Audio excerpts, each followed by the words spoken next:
नमस्कार, सुबह के 9 बजने वाले हैं। 9 की 9 खबर आप देख रहे हैं और मैं हूं आपके साथ लक्ष्मी। बुलेटिन की शुरुआत इस वक्त की बड़ी खबर से करेंगे। सीएम नीतीश आज दिल्ली जाने वाले हैं। देखिए, चुनावी हलचल के बीच दिल्ली जाएंगे सीएम नीतीश कुमार। तो इस वक्त की ये बड़ी खबर मिल रही है और खबर ये है कि सीएम नीतीश कुमार आज दिल्ली जाने वाले हैं और उनका दिल्ली जाना इसलिए बेहद खास है क्योंकि ये चुनावी साल है।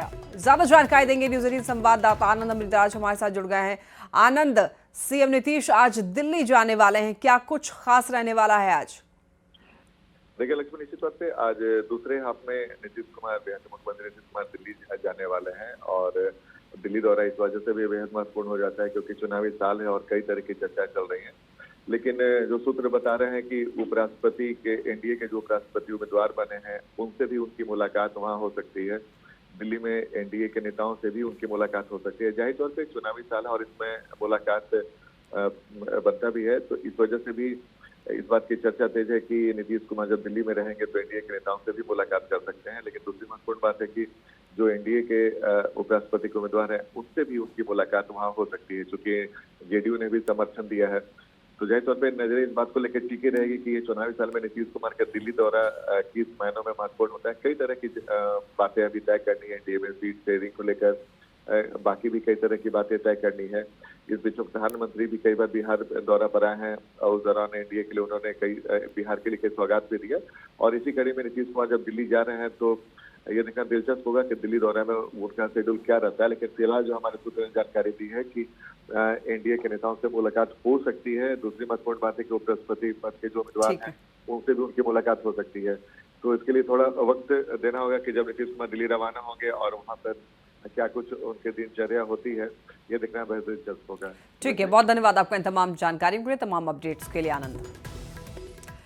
बिहार में देखिए, विधानसभा चुनाव से पहले सीमांचल में एक बार फिर से धर्मांतरण का जो मुद्दा है वो गरमाने लगा है और कटिहार में आदिवासियों को ईसाई बनाने के खेल के खिलाफ लोग अब सड़कों पर उतर आए हैं और धर्मांतरण का धंधा बंद करने की मांग कर रहे हैं। बड़ी संख्या में आदिवासी समाज के लोगों ने सड़क पर उतरकर यहां पर मिशनरीज के धर्मांतरण के खेल को खत्म करने की मांग की है।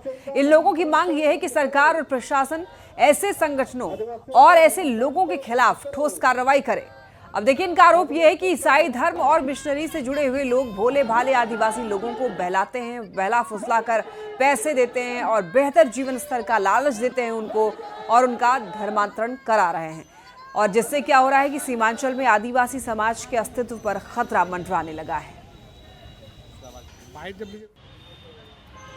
बिहार चुनाव से पहले प्रदेश की राजनीति में वैसे तो कई बड़ा मुद्दा है जिस पर सत्ता पक्ष और विपक्ष में बहस होता है, लेकिन एक बड़ा मुद्दा सीमांचल में हो रहे धर्मांतरण को लेकर भी है और आदिवासी समाज अब इसको लेकर बिगुल फूंक चुके हैं। बड़ी संख्या में आदिवासी समाज का लगातार धर्मांतरण का चर्चा आता है और इसको लेकर अब आदिवासी समाज खुद अपनी आवाज़ बुलंद करने के लिए खड़ा हो गया। जरा बात कर लेते हैं, क्या होता है धर्मांतरण, आप लोग का किस तरह से धर्मांतरण हो रहा है?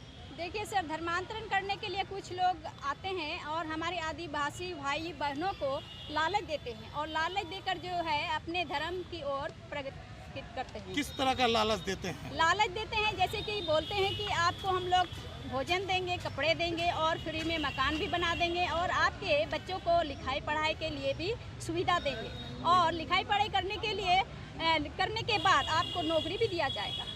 तो बहुत बड़ा संकट है सर। एक दिन धर्म परिवर्तन करके सभी आदमी अगर धर्म परिवर्तन कर लेंगे तो यहाँ पर आदिवासी नाम की चीज़ ही नहीं रहेगी, जनजाति की नाम ही नहीं रहेगा। एक दिन हम आदिवासी नहीं कर सकते अपने आप। कटिहार, पूर्णिया, किशनगंज बड़ी संख्या में सीमांचल में आदिवासी समाज के लोग हैं, लगातार धर्मांतरण बात है। क्या चाहते हैं, सरकार से क्या चाहते हैं? हम सरकार से यही चाहते हैं कि हमारे आदिवासी समाज का जो दोहरा लाभ ले रहे हैं गलत तरीका से, उसको डिलिस्ट किया जाए। उसकी आदिवासी अनुसूचित जनजाति से उसको डिलिस्ट किया जाए। जो धर्म बदल ले उसको जाति का लाभ नहीं मिलना चाहिए। सरकार की जब लाभ आती है सर यहाँ पर, तो वो जो कन्वर्ट लोग हैं, वो लोग पढ़े लिखे होते हैं, वो लोग ले लेते हैं। तो देखिए, ये आदिवासी समाज के लोग हैं और अब खुद धर्मांतरण के खिलाफ ये समाज अपना आवाज़ खुद बुलंद कर रहे हैं। और सुब्रत, न्यूज़ 18 कटिहार। अब देखिए किस तरीके से ये धर्मांतरण का खेल चल रहा है, आपको आइए बताते हैं। देखिए, सीमांचल में बड़ी संख्या में आदिवासी रहते हैं और आदिवासियों को यहाँ पर मिशनरी से जुड़े हुए जो लोग होते हैं, ईसाई धर्म के जो लोग होते हैं, वो उनको लालच देते हैं और बेहतर जीवन और पैसों का लालच दे करके उनको उनका जो यहाँ पर खेल है वो चल रहा है। अब देखिए, चंगाई सभा के नाम पर यहाँ पर खेल हो रहा है, प्रार्थना सभा के नाम पर दरअसल ये जो खेल है वो शुरू होता है। ईसाई धर्म के लोग ऐसा करते हैं और मिशनरी से जुड़े हुए जो लोग हैं वो इस तरीके का खेल यहाँ पर कर रहे हैं। धर्मांतरण के लिए बताया ये जा रहा है कि बाहर से फंडिंग की जाती है, बाहर से फंडिंग का आरोप है और काफी समय से ऐसे आरोप लग रहे हैं मिशनरीज के लोगों पर, ईसाई धर्म के लोगों पर। धर्मांतरण के बाद हकमारी होती है। हकमारी किस तरीके से होती है? देखिए, सरकारी योजनाओं का लाभ बिचौलिए उठा लेते हैं। झांसे में बड़े ही आसानी से आदिवासी आ जाते हैं और जो भोले भाले आदिवासी होते हैं खास तौर पर उनको टारगेट किया जाता है और फिर मिशन धर्मांतरण में वो लोग जुट जाते हैं। तो इस तरीके से सीमांचल में ये धर्मांतरण का खेल चल रहा है। चलिए हम लोग बढ़ते हैं खबरों में आगे। देखिए, आप नेता सौरभ भारद्वाज के घर पर ईडी की रेड पड़ी है। अस्पताल निर्माण मामले में ईडी की रेड, दिल्ली में 13 जगहों पर ईडी की रेड पड़ी है। तो इस वक्त की बड़ी खबर सौरभ भारद्वाज से जुड़ी हुई। आप नेता, आम आदमी पार्टी नेता सौरभ भारद्वाज के घर पर ईडी ने छापा मारा है। अस्पताल निर्माण मामले में बताया जा रहा है कि ईडी ने रेड किया है। दिल्ली में 13 जगहों पर ईडी ने छापेमारी की है और ऐसे में सौरभ भारद्वाज के घर पर ईडी का रेड पड़ना अब इस वक्त काफी ज्यादा सियासत को गरमा दिया है। अस्पताल निर्माण मामले में ईडी की रेड, दिल्ली में 13 जगहों पर ईडी की छापेमारी। पूर्णिया के बनमनखी में आयोजित एनडीए विधानसभा सम्मेलन में केंद्रीय मंत्री गिरिराज सिंह ने यह कहा है कि जब अगली सरकार हमारी बनेगी तो सीमांचल से सभी रोहिंग्या मुसलमान को बाहर फेंक देंगे। सम्मेलन के दौरान गिरिराज सिंह ने यह कहा है कि 2025 के चुनाव में आरजेडी और कांग्रेस का सफाया हो जाएगा और इसी के साथ उन्होंने पूर्णिया की सभी 7 सीटों पर एनडीए की जीत का दावा किया है। राहुल गांधी और तेजस्वी यादव की वोटर अधिकार यात्रा पर उन्होंने ये कहा है कि ये दोनों लोग भ्रम पैदा करना चाहते हैं। फिर से नीतीश कुमार की सरकार बनेगी। अब पूर्णिया के 7 सीटों में से 7 सीट लेंगे और जो बांग्लादेशी घुसपैठिए हैं सरकार बनेगी तो सबको निकाल फेंकेंगे। फिर से नीतीश कुमार की। देखिए, घुसपैठ का जो मामला है वो लगातार इन दिनों बरकरार है और ऐसे में यहाँ पर गिरिराज सिंह का ये कहना है कि राहुल गांधी और तेजस्वी यादव की वोटर अधिकार यात्रा जो है वो केवल इस यात्रा के जरिए भ्रम पैदा कर रहे हैं। गन्ना उद्योग मंत्री कृष्णनंदन पासवान ने प्रशांत किशोर को एंटरटेनमेंट करार दिया है। उन्होंने प्रशांत किशोर पर हमला बोलते हुए कहा है कि प्रशांत किशोर एंटरटेनमेंट की तरह काम कर रहे हैं। राजा महाराजाओं की तरह पहले बड़े बड़े पंडाल बनवा रहे हैं, खाना और पकवान बना रहे हैं और युवाओं की भीड़ जुटा रहे हैं। उनकी सभा में उमड़ती भीड़ पैसे से लाई गई भीड़ है, सब पैसे का खेल है। प्रशांत किशोर जी के संबंध में मैं इतना ही कहना चाहता हूँ, इंटरटेनमेंट जो होता है ना, जिसको शुगर की बीमारी होती है, टहलते हैं, दौड़ते हैं या घूम फिर कर समय काटते हैं, तो प्रशांत किशोर जी समय काट रहे हैं, घूमकर मन बहला रहे हैं, राजनीति का गुण सीख रहे हैं। और प्रशांत किशोर जी फिर पुनः जो उनका रणनीतिकार कहीं कहीं जाकर बनाए थे, तो रणनीतिकार होना एक अलग चीज़ है, लेकिन धरातल पर उतरकर जनता की बातें समझना, सीखना, विकास करना ही अलग बात है। पूर्णिया समाहरणालय में जल संसाधन मंत्री विजय चौधरी और मंत्री लेशी सिंह ने 135 लाभार्थियों को नियुक्ति पत्र वितरित किए। इसके साथ ही मुख्यमंत्री ग्राम परिवहन परियोजना के तहत 5 ऑटो और 10 ट्राई साइकिल भी लाभार्थियों को दी गई है। अब देखिए, मंत्री विजय चौधरी ने ये कहा है कि बिहार में मुख्यमंत्री लगातार रोजगार के अवसर बढ़ा रहे हैं और उन्होंने 10 लाख नौकरियां देने का वादा किया था, जो अब लगभग 11 लाख तक पहुंच चुकी है। कार्यक्रम में समिति अधिकारी अशोक कुमार भी मौजूद थे। नियुक्ति पत्र और वाहन पाकर लाभार्थी बहुत खुश नजर आए। काफी लोगों को नियुक्ति पत्र दिया गया है जिनकी नियुक्ति 10-12 साल से रुकी हुई। मुख्यमंत्री के पहल पर इन सब के नियुक्ति का मार्ग प्रशस्त हुआ है और उनकी नियुक्ति हुई है। पूरे राज्य में समझिए 5000 से अधिक 5353 नियुक्तियां हुई हैं। पूर्णिया जिला में 125 से अधिक नियुक्ति पत्र भी हम लोगों ने बांटा है। खबर सासाराम से, जहां कांग्रेस ने विधानसभा चुनाव के लिए उम्मीदवारों के चयन की प्रक्रिया शुरू कर दी है और इसको लेकर महाराष्ट्र की कांग्रेस सांसद प्रीनीति शिंदे सासाराम पहुंची और विधानसभा चुनाव लड़ने की इच्छा रखने वाले उम्मीदवारों से बातचीत करके उनकी बायोडेटा को संग्रह किया है। तो सासाराम में कांग्रेस सांसद प्रीनीति शिंदे पहुंची। उम्मीदवारों के चयन की यहां पर प्रक्रिया जो है वो शुरू की गई है और संभावित उम्मीदवारों से मुलाकात भी की गई है, उनके बायोडेटा कलेक्ट किए गए हैं।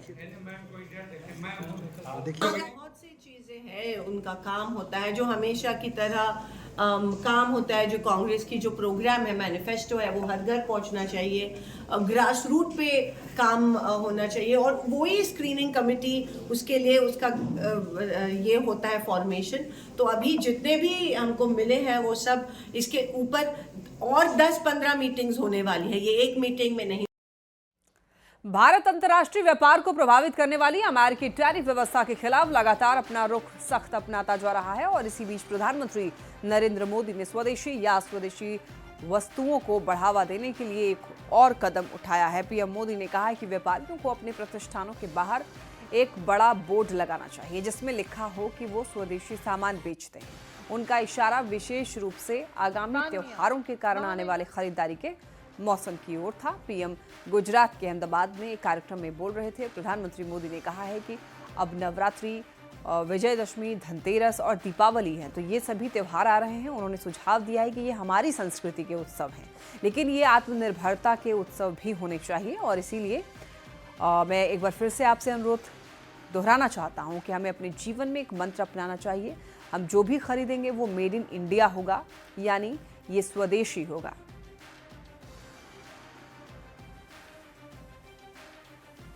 आर्थिक स्वार्थ वाली राजनीति सबको अपना करने में लगा है, उसे हम भली भांति देख रहे हैं। मेरे देश के लघु उद्यमी हो, किसान हो, पशुपालक हो, हर किसी के लिए मैं आपको बार बार वादा करता हूं, मोदी के लिए आपके हित सर्वोपरि है। देशवासियों से भी मैं बार बार आग्रह कर रहा हूं, हमें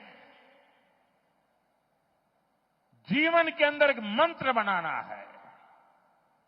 हम जो भी खरीदेंगे वो मेड इन इंडिया होगा, स्वदेशी होगा। घर की साज सज्जा के लिए जो भी सामान हो, मेड इन इंडिया हो। यार दोस्तों को गिफ्ट के लिए कुछ देना है, उपहार वही जो भारत में बना हो।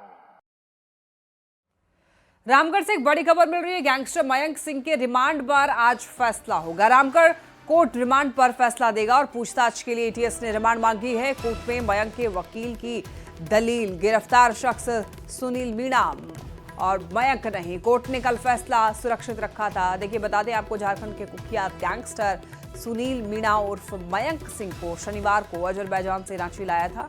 आरोपी है कि मयंक सिंह गैंगस्टर अमन साहू और लॉरेंस बिश्नोई गैंग का खास सदस्य है और काफी समय से विदेश में छिपा हुआ था। और देखिए, रेड कॉर्नर नोटिस के बाद इंटरपोल की मदद से अक्टूबर 2024 में उसे अजरबैजान में गिरफ्तार किया गया और जनवरी 2025 में वहां की एक कोर्ट से प्रत्यर्पण की मंजूरी मिली और सारी प्रक्रिया जो है वो पूरी होने के बाद उसे झारखंड लाया गया। तो झारखंड एटीएस के एसपी ऋषभ झा के नेतृत्व में 3 सदस्यीय टीम मयंक को लाने के लिए अजरबैजान गई हुई थी और आज है इसके रिमांड पर फैसला भी होना है। और ज्यादा जानकारी के लिए न्यूज़ 18 संवाददाता जावेद खान हमारे साथ जुड़ रहे हैं। जावेद, क्या जानकारी मिल रही है? आज कोर्ट की तरफ से रिमांड को लेकर के भी फैसला आना है। जी, सोमवार को रामगढ़ व्यवहार न्यायालय के न्यायिक दंडाधिकारी प्रथम संजीविता गोइंग की अदालत ने फैसला सुरक्षित रख लिया था रिमांड देने को लेकर, और आज इस पर फैसला आ सकता है। एटीएस रिमांड मांग रही है, जबकि मयंक सिंह के वकील का कहना कि मयंक सिंह नहीं है, ये सुनील मीना है। तो अब देखना होगा आज की क्या फैसला अदालत का आता है। फिलहाल मयंक सिंह उर्फ सुनील मीना रामगढ़ उपकारा में बंद है। जी, तो मयंक सिंह उर्फ सुनील मीणा है, क्या ये दोनों अलग व्यक्ति हैं? व्यक्ति एक ही है। ये मयंक सिंह के नाम से रंगदारी मांगा करते थे और इसी नाम पर लालपुर थाने में और रामगढ़ के बदानी नगर थाने में इन पे मामले दर्ज हैं। लेकिन इनके वकील का कहना है कि जो इनका सर्टिफिकेट है उसमें सुनील मीना इनका नाम है। अब देखना होगा कि आज न्यायालय का क्या फैसला आता है, एटीएस को रिमांड पाता है या नहीं। लेकिन जावेद, बहुत ही मुश्किलों से विदेश से इसको लाया गया है, जुडिशियल प्रोसेस की गई है इसको लाने में। बहुत लगभग झारखंड के इतिहास में पहली बार ऐसा हुआ है जब विदेश से जुडिशियल प्रोसेस के थ्रू इसको लाया गया हो, और ऐसे में इतनी बड़ी मिस्टेक कैसे हो सकती है? दरअसल एटीएस की तैयारी हमें लगता है कि थोड़ा कमजोर थी, तभी शनिवार को रिमांड नहीं मिला। 5 घंटे तक रामगढ़ न्यायालय में मयंक सिंह को रखा गया था, लेकिन शाम में जब पता चला कि रिमांड नहीं दिया गया, न्यायिक हिरासत में भेजा जा रहा बदानी नगर के एक रंगदारी के मामले में। बाद में एटीएस ने सोमवार को एटीएस के वकील ने यहाँ पर दलील पेश की कि यह कुख्यात गैंगस्टर है, इससे रिमांड पर लेना जरूरी है। तब पूछताछ के बाद ही इसके जो भी गैंग के सदस्य हैं या जो भी वसूली होता था और उसमें कौन कौन लोग शामिल थे पता चल पाएगा। आज देखना होगा कि न्यायालय इस पर क्या फैसला लेती है। ठीक है जावेद, आप नजर बनाए रखिए। बहुत धन्यवाद आपका इन तमाम अपडेट्स के लिए।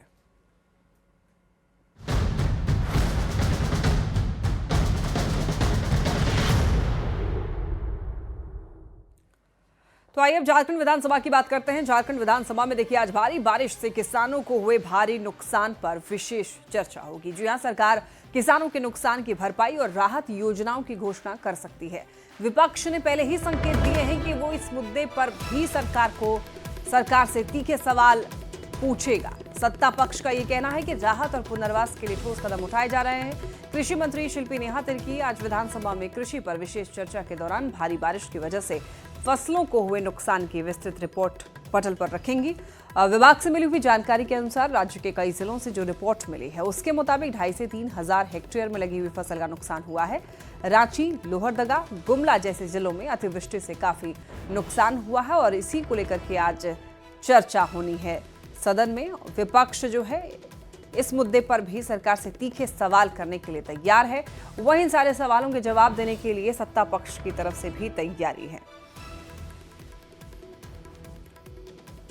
तो देखिए, आपको बताते चले किसानों के मुद्दे पर आज चर्चा होनी है। झारखंड विधानसभा में विशेष चर्चा होगी किसानों के मुद्दे पर। और इस साल औसत से ज्यादा बारिश हुई है झारखंड में और फसलों को काफी ज्यादा नुकसान हुआ है। रांची, लोहरदगा, गुमला में ज्यादा नुकसान बताया जा रहा है। और वहीं देखिए कृषि मंत्री जो है आज रिपोर्ट पेश करने वाली है। इधर देखिए आपको बता दें आज कई मुद्दे जो हैं सदन में गूंजेंगे। विपक्ष जो है वो नगरी में रिम्स 2 को लेकर के यहाँ पर ये वाला मामला उठा सकता है। साथ ही साथ सूर्या हाजा एनकाउंटर का भी मामला उठेगा और कृषि का मुद्दा काफ़ी अहम है ही, उस पर विशेष तौर पर चर्चा होनी है। और साथ ही साथ SIR का विरोध झारखंड में भी हो सकता है। 130वां संविधान संशोधन विधेयक को लेकर के भी बात हो सकती है। तो इन तमाम मुद्दों पर सदन गर्म रहने के आसार हैं। और इसी के साथ इस बुलेटिन में इतना ही। खबरें लगातार जारी है, आप देखते रहिए न्यूज़ 18 बिहार झारखंड।